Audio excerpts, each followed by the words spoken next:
ಮೊದಲನೇದಾಗಿ ನಮ್ಮ ಮಾಧ್ಯಮ ಮಿತ್ರರಿಗೆ ನನ್ನ ನಮಸ್ಕಾರಗಳು.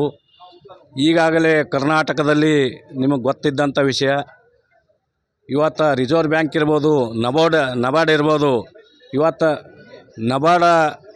ನಬಾರ್ಡ್ ಬ್ಯಾಂಕಿನವ್ರು ಇವತ್ತು ಏನಪ್ಪ ಅಂತಂದ್ರೆ ಸರಿಯಾಗಿ ನಮಗೆ ರೈತರಿಗೆ ಸಾಲ ಕೊಟ್ಟರೆ ಏನಪ್ಪ ಅಂತಂದ್ರೆ ಈ ಮೈಕ್ರೋ ಅಂಬಂಥ ಈ ಪದ ಇಡೀ ಕರ್ನಾಟಕದಲ್ಲಿ ಬರ್ತಿದ್ದಿಲ್ಲ. ಯಾಕೆ ಅಂತಂದರೆ ಇವತ್ತಿನ ದಿನ ಹೋದ ವರ್ಷ 5,600 ಕೋಟಿ ಇವತ್ತು ರೈತರಿಗೆ ಸಾಲ ಕೊಟ್ಟಿತ್ತು ನಬಾರ್ಡ್ದವರು. ಈ ಸಲ ಕಡಿತ ಬಿದ್ದದ್ದು ಏನಪ್ಪ ಅಂತಂದರೆ 2,300 ಕೋಟಿ ಈ ಸಲ ನಮಗೆ ಕಡಿತ ಬಿದ್ದದ. ಮೈಕ್ರೋ ಫೈನಾನ್ಸ್ ಇವತ್ತು ಬಂದ ಮ್ಯಾಗೆ ಇವತ್ತು ರೈತರಿಗೆ ಭಾಳಷ್ಟು ಹೊಡೆತ ಬಿದ್ದು ಇವತ್ತು ರೈತರು ಆತ್ಮಹತ್ಯೆಗೆ ಒಳಗಾಗ್ತಾಯಿದ್ದಾರೆ, ಗುಳೆ ಹೋಗ್ತಾಯಿದ್ದಾರೆ. ಬಾಂಬೆ, ಪುನಾ, ಮೈಸೂರು, ಬೆಂಗಳೂರು.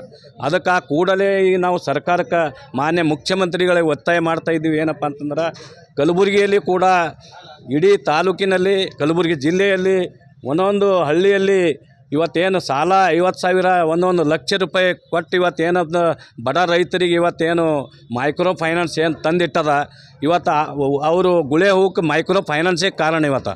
ಮತ್ತು ಇವತ್ತೇನಪ್ಪ ಅಂತಂದ್ರೆ ಮೈಕ್ರೋ ಫೈನಾನ್ಸ್ದಾಗ 50,000 ಕೊಟ್ಟು ಇವತ್ತೇನದ 10% ಇವತ್ತು 20%ಕ್ಕೆ ಇವತ್ತು ಬಡ್ಡಿ ಹೋಗಿ ಮುಟ್ಟದಂಗೆ ಆಗ್ಯದ.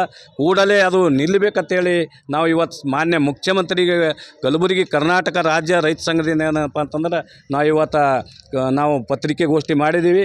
ಮೊನ್ನೆ 29ನೇ ತಾರೀಕಿನ ದಿನ ನಮ್ಮ ರಾಜ್ಯಾಧ್ಯಕ್ಷರಾದ ಬಡಗಲ್ಪುರ ನಾಗೇಂದ್ರ ಸರ್ ಅವರ ನೇತೃತ್ವದಲ್ಲಿ ನಾವು ಫ್ರೀಡಮ್ ಪಾರ್ಕದಲ್ಲಿ ಅವತ್ತೇನಪ್ಪ ಅಂತಂದ್ರೆ ಪ್ರತಿಭಟನೆ ಹಮ್ಮಿಕೊಂಡಿದ್ದೀವಿ.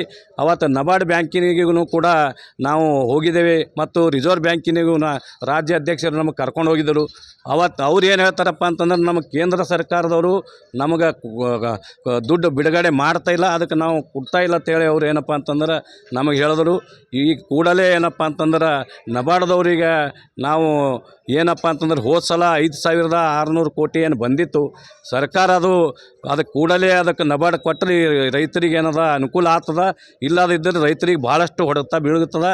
ಅದು ಕೂಡಲೇ ಮೈಕ್ರೋ ಫೈನಾನ್ಸ್ ಎಂಬುದು ಅದು ಏನು ವಿಷ ಬೀಜ ಏನು ಬಿತ್ತುಗತ್ತಾರ ಅದು ಕೂಡಲೇ ನಿಂದಿರಬೇಕು.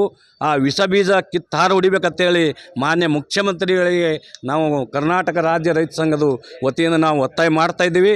ಅದು ಒಂದು ವೇಳೆ ನಿಂತಿಲ್ಲಪ್ಪ ಅಂತಂದ್ರೆ ಇಡೀ ಕರ್ನಾಟಕ ನಾವು ಬಂದ್ ಮಾಡಿ ಅದು ಮೈಕ್ರೋ ಫೈನಾನ್ಸ್ ಹೋಗೋವರೆಗೂ ಬಿಡೋದಿಲ್ಲ ಅಂತೇಳಿ ರೈತರಿಗೆ ಯಾವುದೇ ಕಾರಣಕ್ಕೂ ನಾವು ಆತ್ಮಹತ್ಯೆಗೆ ಈಡಾಗಬಾರ್ದು, ಅವ್ರು ಹೋಗಬಾರ್ದು ಅಂತೇಳಿ ನಾನು ಒತ್ತಾಯ ಮಾಡ್ತಿದ್ದೀನಿ. ಮತ್ತು ನಮ್ಮ ಬಡ ರೈತರಿಗೂ ನಾನು ವಿನಂತಿ ಮಾಡ್ತೀನಿ. ಏನಪ್ಪ ಅಂತಂದ್ರೆ ಮಕ್ಕಳು ಪಾಸ್ ಆದ್ರಂದ್ರೆ 20,000 30,000 ಏನು ನೀವು ತೊಗೋತೀರಿ ಮೊಬೈಲ್ ಸಲಕ್ಕೆ, ಅದು ತೊಗೊಂಬದು ಬಿಡಬೇಕು. ನೀವು ಯಾವುದೇ ಕಾರಣಕ್ಕೂ ಇದಕ್ಕೆ ಆಯುಷ್ಯಕ್ಕೆ ಒಳಗಾಗಬಾರ್ದು, ರೊಕ್ಕ ಸಿಗ್ತಾವೆ ಅಂತೇಳಿ ತೊಗೋಬಾರ್ದು ಅಂತೇಳಿ ನಿಮಗೂ ಕೂಡ ಇವತ್ತು ನಾವು ಒತ್ತಾಯ ಮಾಡ್ತಾಯಿದ್ದೀವಿ. ಅದು ಆಗಬಾರ್ದು. ಮೈಕ್ರೋ ಫೈನಾನ್ಸ್ ಏನಪ್ಪ ಅಂತಂದ್ರೆ ಆದಷ್ಟು ಬೇಗ ಇದು ಓಡಿಸಾಕಬೇಕಂತೇಳಿ ನಾವು ಇವತ್ತು ಸರ್ಕಾರ ವತಿಯಿಂದ ಮತ್ತು ನಮ್ಮ ಕರ್ನಾಟಕ ರಾಜ್ಯದ ರೈತ ಸಂಘದ ವತಿಯಿಂದ ನಾವು ಇವತ್ತು ಒತ್ತಾಯ ಮಾಡ್ತಾಯಿದ್ದೀವಿ. ನನ್ನ ಹೆಸರು ನಾಗೇಂದ್ರಪ್ಪ ತಂಬೆ, ಜಿಲ್ಲಾಧ್ಯಕ್ಷ.